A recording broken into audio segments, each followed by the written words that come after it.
Namaste students. In this video lecture, we will be solving problems based on electric charges and current electricity. Now the first question is, a body can be negatively charged by option A, giving excess of electrons to it, B, removing some electrons from it, C, giving some protons to it, D, removing some neutrons from it. So we already learned that a body is electrically neutral if we see the number of protons and number of electrons are equal. Now in this case 1, 2, 3, 4. 4 protons and 4 electrons, so that the body is neutral. When the body loses its electron, now you can see here 2 electrons is lost from this body, then it is positively charged. Now in this case, it is gained some electrons. Number of protons are remaining same in the first case and in the last case. But observe the number of electrons, 1, 2, 3, 4, 5, 6, 7, 8. So it gained some extra electrons. Then the body is said to be negatively charged. So what we can say here, a body is negatively charged when we give excess of electrons to it.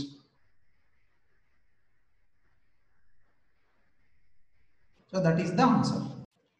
Now the second question is, a polythene piece rubbed with wool and it is found to have a negative charge of 3.2 into 10 power minus 7 coulomb. Then number of electrons transferred are, since when we are rubbing this polythene piece with wool and it is becoming negatively charged, so indirectly it is gaining electrons.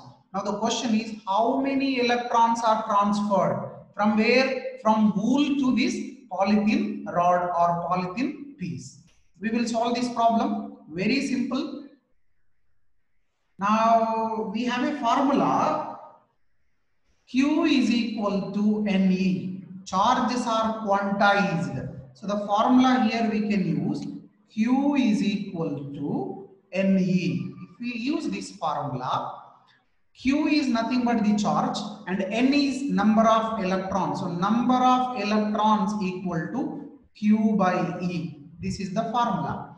Here the negative charge 3.2 into 10 power minus 7. Let us substitute that 3.2 into 10 power minus 7.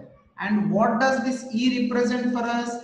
E is nothing but charge of an electron, which is 1.6 into 10 power minus 19. So let us substitute here 1.6 into 10 power minus 19. Now what we can do, 1.6 2 times, that is 3.2, which is equal to 2 into 10 power minus 7. This minus 19 take to the numerator, it will become plus 19. Now 2 into minus 7 plus 19, it will be 2 into 10 power plus 12. So answer is option D, 2 into 10 power 12. Now in this question, what is the force between two small charged spheres having charges of 2 into 10 power minus 7 coulomb and 3 into 10 power minus 7 coulomb placed 30 centimeter apart in air? So if we see,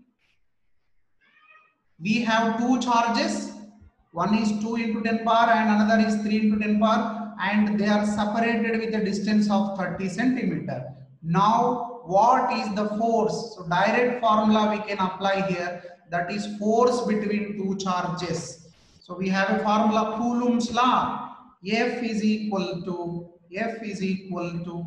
that is K into 1 by 4 pi epsilon naught, here K, Q1 Q2 whole divided by R square. Now substitute here, K is nothing but 9 into 10 power 9, which is 1 by 4 pi epsilon naught. And what is our Q1? 2 into 10 power minus 7. What is Q2? 3 into 10 power. If you multiply these two, it will become 6 into 10 power minus 7 minus 7. I can write that as minus 14. And in the denominator, r square. So 30 centimeter. When we convert this into meter, 30 into 10 power minus 2 meter. Or I can write this as 3 into 10 power minus 1. So in the denominator, if I square it, this is equal to 9 into 10 power minus 2. Now 9 you can cancel. This minus 2 you bring to the numerator, then it will become plus 2. So further, if I simplify this, 6 into 10 power minus 14 plus 9 and 2 we have, that is 11, which is 6 into 10 power minus 3. You can see here minus 3. Force is Newton. Option is 6 into 10 power minus 3 Newton. Option B is the right answer. Now here one more question we can see. Each of the 2-point charges are doubled and their distance is halved. Then what happens to the force? Force of interaction becomes n times. Now what is that n? We will see that in a small diagram way. We have 2-point charges, let us say Q1 and Q2. These are the 2-point charges. When initially if you take this, the force is equal to 1 by, that is nothing but 1 by 4 pi epsilon naught. We can write as K into Q1 Q2 by R square. First case, the force is this. So let us assume this as F1. Now second, what happened? The 2-point charges are double, which means this charge is becoming 2Q1 and the second charge also is becoming 2Q2. Charges are double and the distance is halved. Initially we have R is the distance. Now in the second case, the distance is becoming R by 2. If I substitute in the formula, second force is equal to, constant is remaining as it is K, but instead of Q1, we can write 2Q1 into 2Q2 whole divided by, in the place of R, we should write R by 2 whole square. Now, if I simplify this, K times of 4Q1 Q2 and divided by R square by 4. Now this 4 you bring to the numerator, then it will become K into 4 4s are 16 times Q1 Q2 whole divided by R square.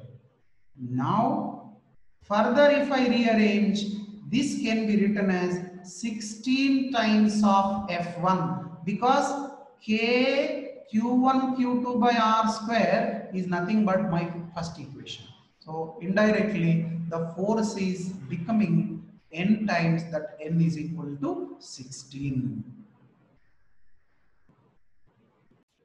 Now here we can see the electrostatic force on a small sphere of charge 0.4 microcoulomb due to another small sphere of charge minus 0.8 microcoulomb in air is 0.2 Newton.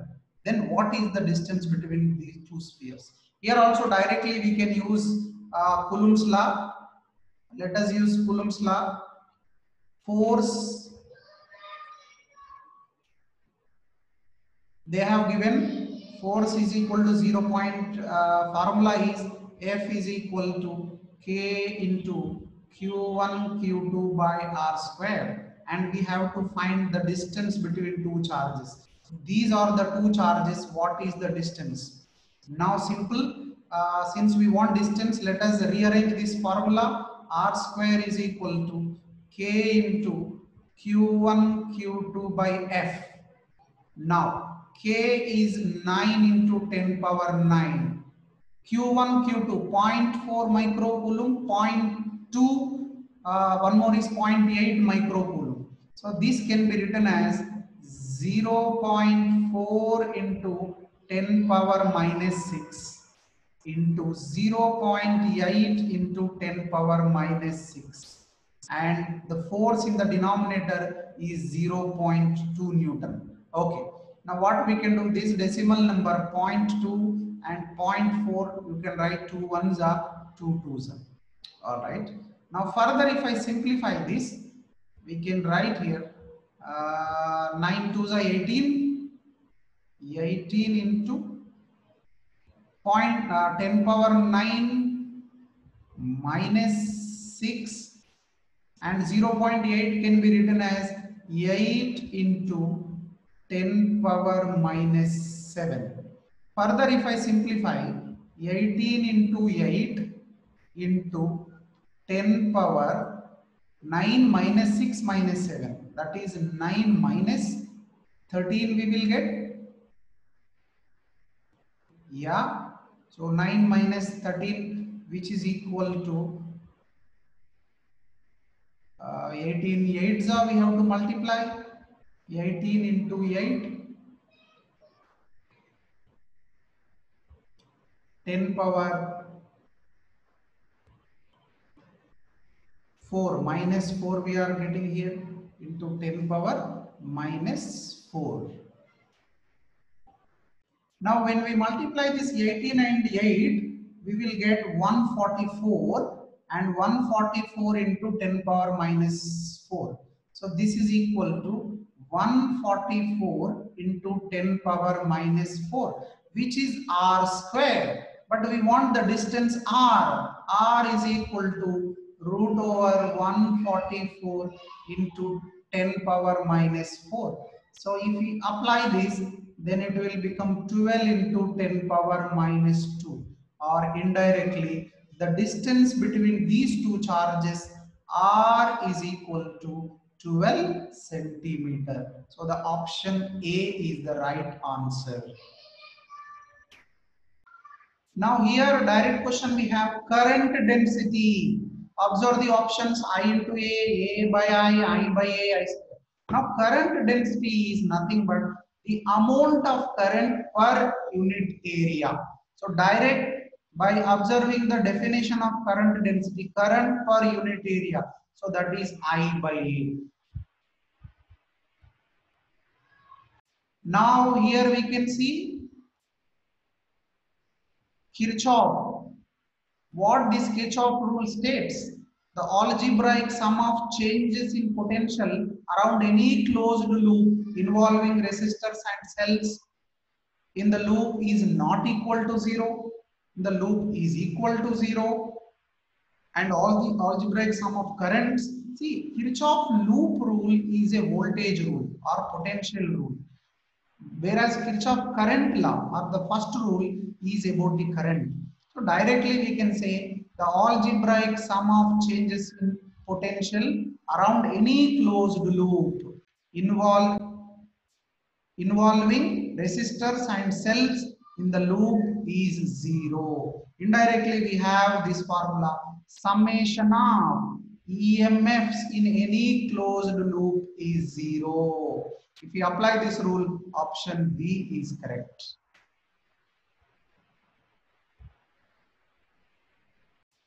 Now here the null point condition in a Wheatstone bridge arrangement is, now Wheatstone bridge, the null point is nothing but the galvanometer should give 0 deflection. Indirectly current flowing through the galvanometer should be 0. When this is 0, no current will flow through this and the bridge is said to be balanced. Such a case, the ratio of this should be is equal to the ratio of this.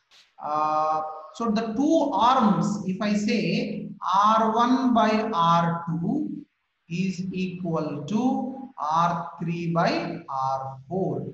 This also can be written as R1 by R3 is equal to R2 by R4. So one arm, the summation of these resistors should be is equal to the other arm, if you see, the ratio should be equal. So in this case, R1 by R2 is equal to R3 by R4. This option is right.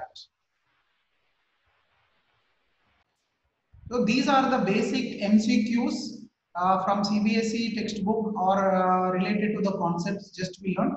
Like this, we can practice many questions. Thank you.